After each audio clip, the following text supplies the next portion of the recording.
going on, guys? Welcome back to another video. So, as you guys know, we're in the part of the build where we're installing stuff for, a JB4 MHD back-end flash to, make some more power with the car, have some more fun. So what I have here is these two little key components, which this is the anti-lag chip for JB4, and this is a two-step relay. These two things together make a whole lot of flames, a whole lot of pop noises, and they just make the overall experience of the car 10 times better. So, as I said, we are looking to make some more power. So, this car is on a 93 octane tune right now, and it makes like 450 to the wheels according to Virtual Dyno. But if we want more power, what do we need? We need to be able to run E85. To run E85, you're gonna need an upgraded fuel pump. So, I just got this package today from Fuel It. So we're gonna unbox it with the knife upside down. Hope you guys caught that.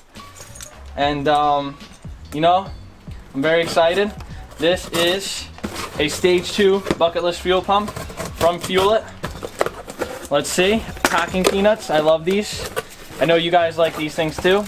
Would you like to taste test one? Yeah, you want to test. Yeah. They're crunchy. How do they taste? It's like shit. That's pretty fucking gross. Anyway, come on, guys. All right, are you guys ready for the reveal? Oh my god, look at that. Stage 2 bucketless fuel pump from Fuel It. Look at that. Comes with everything. Purge vent tube. Everything is literally packaged so beautifully nice. It's nice and high quality.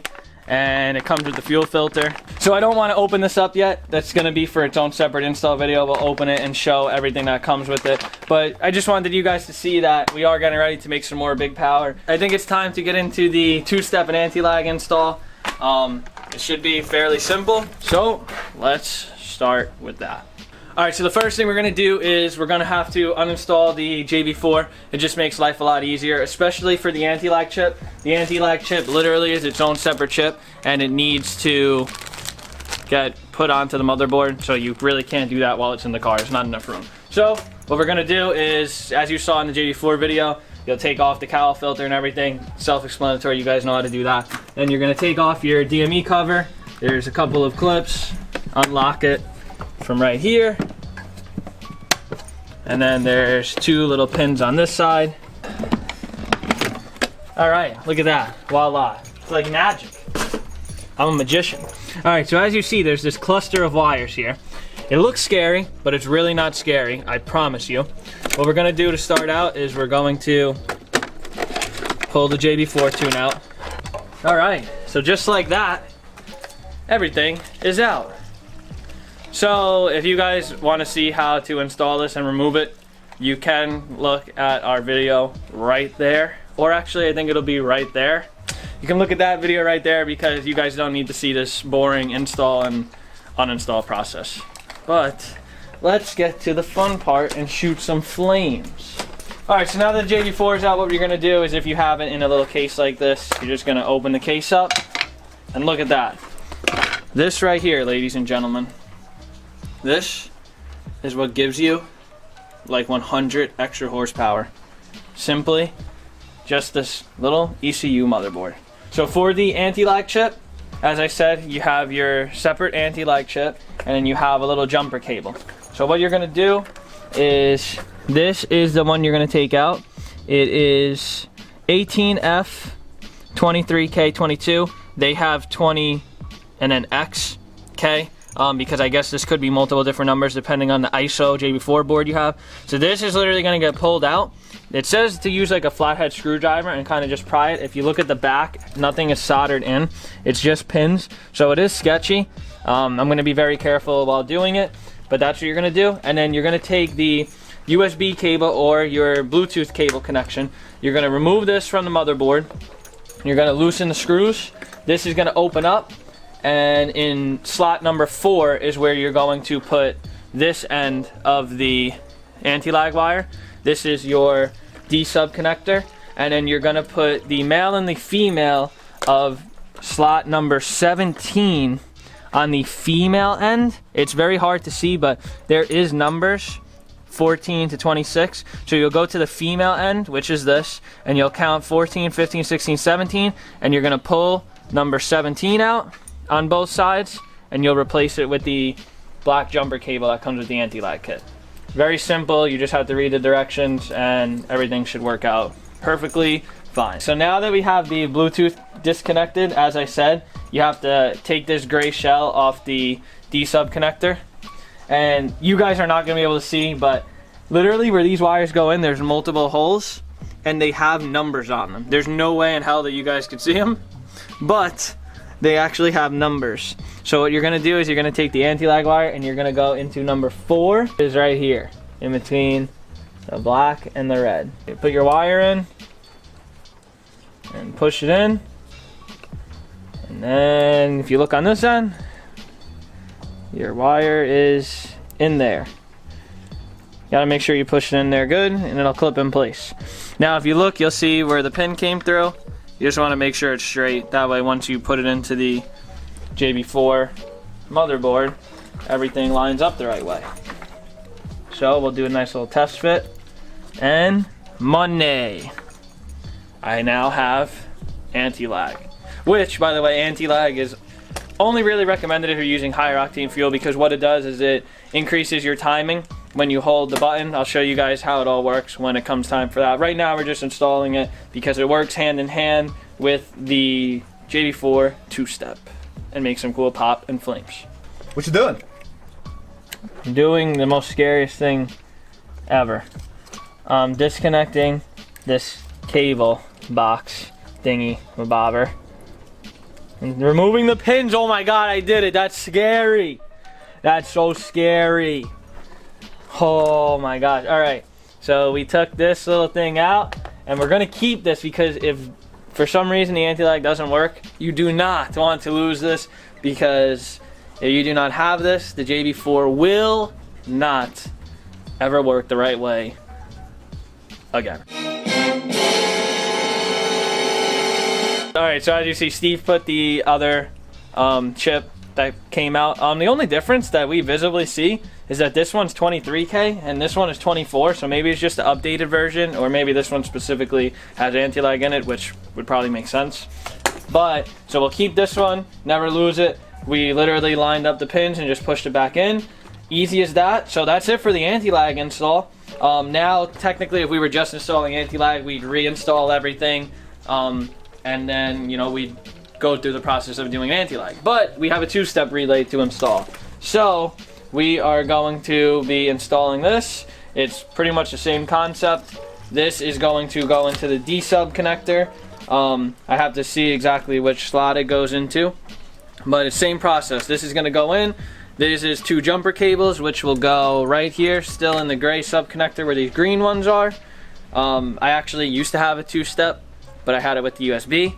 So once I got this one, unfortunately you can't remove these D-sub connectors unless you have a special D-sub D-pin tool. And yeah, I was just kind of anxious and I just cut it. So therefore, that's why these green connectors are here. Same exact thing as this. So we'll just take these green wires out, which this is on the female end, I believe it's 18. And yeah, simply just install it like that. Alright, so since I'm a JB4 expert, I am going to briefly explain how this works, because this, when you first get it, may look a little more confusing. Alright, so this white connector right here, this one is going to go to number 7 on the USB cable slot. So like you guys know from the anti-lag, there's going to be multiple numbers. So you would put this one into slot number 7, which is right here, and you will line it up and you'll make sure that it goes in. If it doesn't want to go in, then you better twist it and turn it, and eventually it'll go in. Now the green, this is your clutch wire one. This one goes to slot number 8 on the USB cable. So slot number 8, okay, so there you go. So now these two are in. This is just literally going to take place of the green wires, as I stated. And then these over here, what's gonna happen is this blue and black is now going to go in number 8 on the orange wire. So this is your JB4 power wire, and this is your ignition power. So that's how the two-step and anti-lag works. Well, the two-step, you're going to now hijack this ignition coil power, and that's how the two-step will cut off ignition timing and give you a bunch of flames and all that fun stuff. And then obviously the red one, so that will connect with this, and then the red will take place of that. Very simple. It's very, very easy. This stuff is really, really easy to do, I promise you. We're going to do all this now, and I'm going to install it, and then the next time you guys see us will most likely be first start, and make sure that the car actually turns on. Alright, so what you're gonna do is the last thing, once you put everything into your JB4, you're gonna go to your JB4 menus, and you're going to go to menu 8, which is Speedo 8, and this is where you control your two-step now. So right now I have it at 0. They recommend 2,000 or higher. What I usually do it at was 4,500. So that's gonna be my limiter. So 4,500, back out. And now we're going to double check, make sure it's saved. Map 8, yep, 4,500. Now we're gonna see if I wired everything right and if the car will start and how everything runs.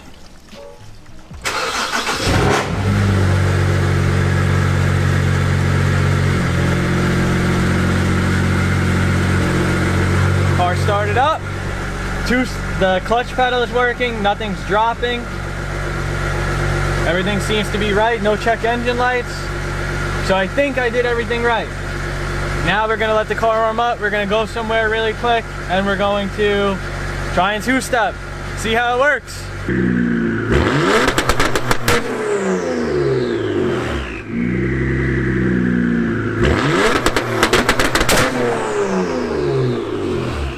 Alright, so a couple things have changed. Obviously, I have no more beard, unfortunately.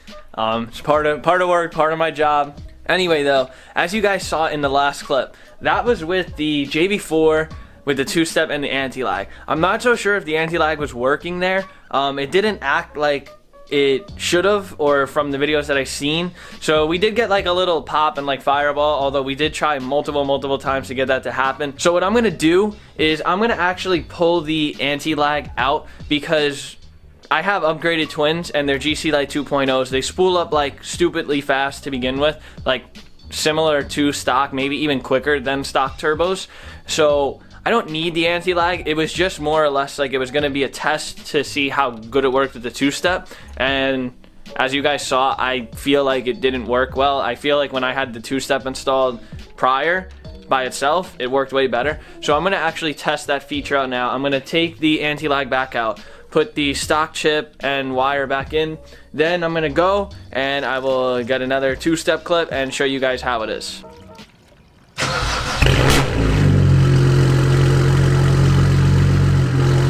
Well, she started up and she's running fine. Everything looks good. So let's go for a ride and try and get some two-step flames.